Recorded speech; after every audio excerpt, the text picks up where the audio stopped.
penangkapan terhadap salah satu tersangka yang sudah kami umumkan beberapa waktu yang lalu terkait dengan dugaan korupsi di Papua, ya, pembangunan infrastruktur di Papua, yaitu RL dan LE.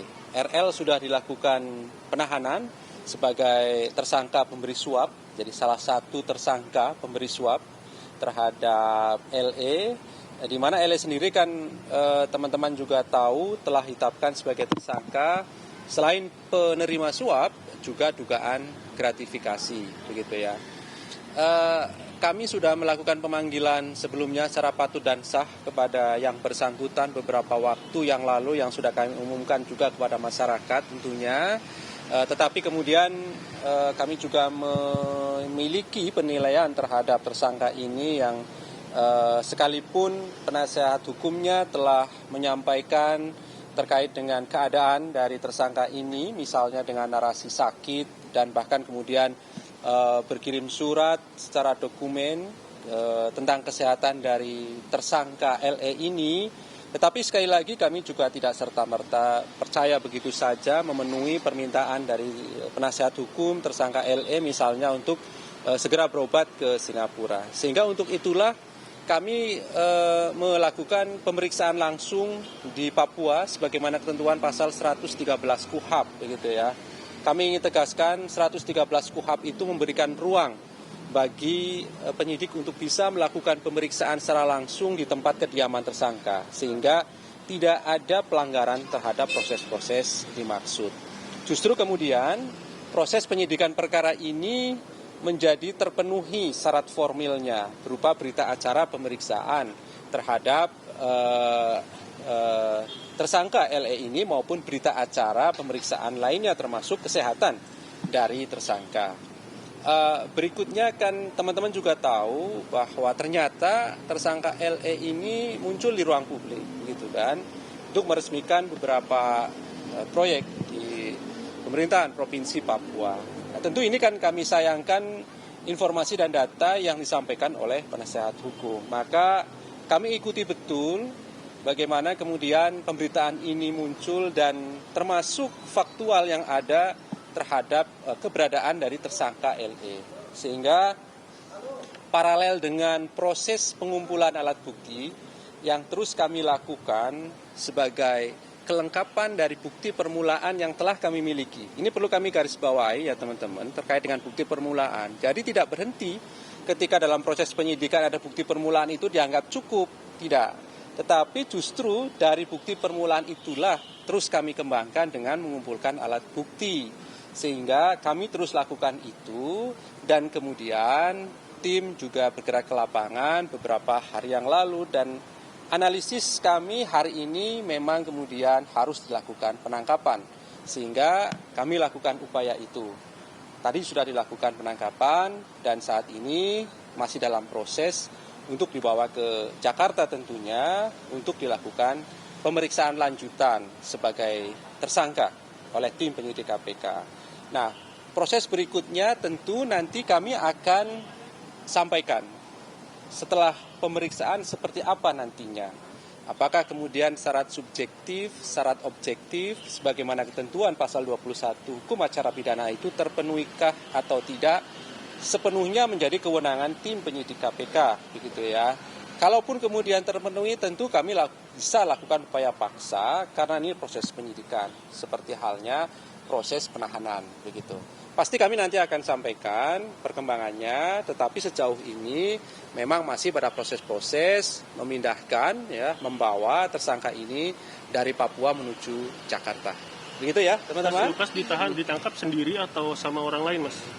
Ya, informasi yang kami peroleh memang kan betul ya, ditangkapnya di sebuah rumah makan ya. Memang ada pihak-pihak lain. Tetapi tentu kepentingan KPK adalah menangkap tersangka. Nah, tersangka ini yang sudah kami umumkan kemarin kan 2. 1 sudah ditahan, sehingga penangkapan dilakukan terhadap tersangka LE, begitu ya. Meminta ya? Oke, baik. Di Papua, ya, Pak? Iya, tentu untuk yang di Papua kami sudah koordinasikan ya. Tim beberapa hari yang lalu sudah di sana melakukan pemantauan dan analisis serta mengikuti terus bagaimana kemudian pemberitaan itu muncul LE di ruang publik kan gitu ya. Sehingga sekali lagi koordinasi dengan pihak Brimob Polda Papua, ya, Kepolisian Polda Papua kami lakukan sehingga tadi proses yang sudah berjalan tentu kalaupun kemudian ada gangguan-gangguan kecil saya kira sudah bisa diatasi oleh pihak Polda. Dan kami yakin masyarakat Papua mendukung begitu ya upaya-upaya penegakan hukum tindak pidana korupsi. Karena sekali lagi begini, kami ingin tegaskan tidak ada kepentingan lain dari KPK selain proses penegakan hukum. Tidak ada kepentingan politik sama sekali. Ini murni penegakan hukum. Sehingga kami pastikan terhadap tersangka LE ini kami juga hormati dan menjunjung tinggi hak asasi manusianya. Kami junjung tinggi asas praduga tak bersalah. Kami penuhi hak-haknya sebagai tersangka sebagaimana ketentuan di dalam hukum acara pidana. Ya, kami beri ruang yang sama, kami beri kesempatan yang sama bagi penasihat hukum untuk memberikan pembelaan yang terbaiknya. Karena sejatinya seperti itulah proses penegakan hukum. Jadi pada gilirannya nanti akan diuji bersama di persidangan tindak pidana korupsi. Oleh karena itu, saudara penasihat hukum juga seharusnya sama. Tidak kemudian misalnya membangun opini dan narasi yang di luar konteks hukum, gitu kan? Karena fungsi dari saudara penasihat hukum yang kita tahu profesi yang sangat mulia, maka pembelaan terhadap hak-haknya itu justru menjadi penting, begitu, terhadap tersangka ini. Kalaupun kemudian menarasikan bahwa kok tidak ada pemberitahuan terhadap tersangka LE, ini yang kemudian menjadi tidak tepat saya kira ya, karena ini kan proses penangkapan di mana sebelumnya kami telah memanggil secara patut dan sah terhadap tersangka ini. Kalau kemudian harus memberitahukan kan tidak ada hukum acaranya ketika menangkap seorang tersangka. Setelahnya pasti kami akan komunikasikan, kami akan sampaikan kepada tersangka silakan untuk bisa didampingi oleh penasihat hukum. Mau menegaskan Mas dalam pemeriksaan nanti apakah bakal didalami langsung penerimaan gratifikasinya Mas? Oke, kan ya. Kemarin belum didetailin. Baik. Ini yang terkait dengan pengamanan pasti kami lakukan koordinasi ya. Untuk pengamanan kami lakukan melalui Biro Umum juga pasti nanti akan lakukan komunikasi lebih lanjut terkait dengan proses pengamanan. Adapun terkait dengan materi, terkait dengan dugaan gratifikasi, sekali lagi beberapa waktu yang lalu juga sudah kami sampaikan, kami terus kumpulkan, kami terus lengkapi alat bukti sebagai kelanjutan dari bukti permulaan yang telah KPK miliki, begitu ya. Nanti seperti apa hasilnya, pasti perkembangannya kan selalu kami sampaikan pada masyarakat melalui teman-teman media semuanya kan. Begitu, oke? Untuk perkiraan sampai jam berapanya nanti kami koordinasi kembali dengan teman-teman di lapangan, begitu ya. Tapi yang pasti bahwa saat ini sudah keluar dari Papua, begitu ya. Sehingga nanti sampai di Jakarta jam berapa, pasti kami sampaikan. Teman-teman tidak ditinggal. Ya.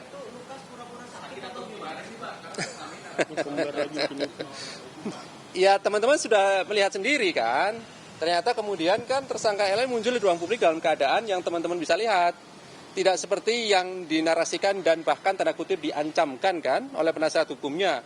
Bahwa mengatakan KPK harus bertanggung jawab bila kemudian tersangka meninggal dunia karena tidak memenuhi permohonan untuk berobat ke Singapura. Tapi faktanya kan sebaliknya, sehingga KPK juga kemudian memiliki argumentasi lain tidak memenuhi itu semua, kan begitu. Bahkan kemudian kita langsung tinjau langsung gitu ya, secara faktual bagaimana keadaan kondisi kesehatan dari tersangka LE. Oke. Sampainya di Jakarta akan langsung diperiksa atau ada pengecekan kesehatan terlebih dahulu? Iya, tentu mekanisme dalam proses-proses berikutnya pasti kami lakukan pemeriksaan di lantai 2 oleh tim penyidik KPK.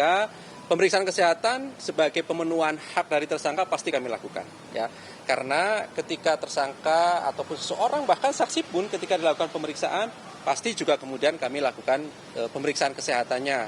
Termasuk ketika seorang tersangka akan dilakukan penahanan, pasti kami juga lakukan pemeriksaan kesehatan oleh tim dokter KPK. Kalau diperlukan keterangan ataupun pemeriksaan dari dokter lain, ya pasti kami nanti akan fasilitasi sepanjang kemudian memang kondisinya membutuhkan untuk itu. Gitu ya. Infonya udah di Jakarta sekarang, Mas. Info dari siapa? Rahasia, Mas. Belum. Ya, oke ya. Buat penegasan Pak, katanya dari pengacara tadi nggak ada surat penangkapan itu Pak. Iya, nanti dibuktikan saja karena seluruh proses-proses di dalam kami melakukan kegiatan penyidikan termasuk upaya paksa, pasti ada surat tugas dan ada surat-surat kelengkapannya, begitu ya.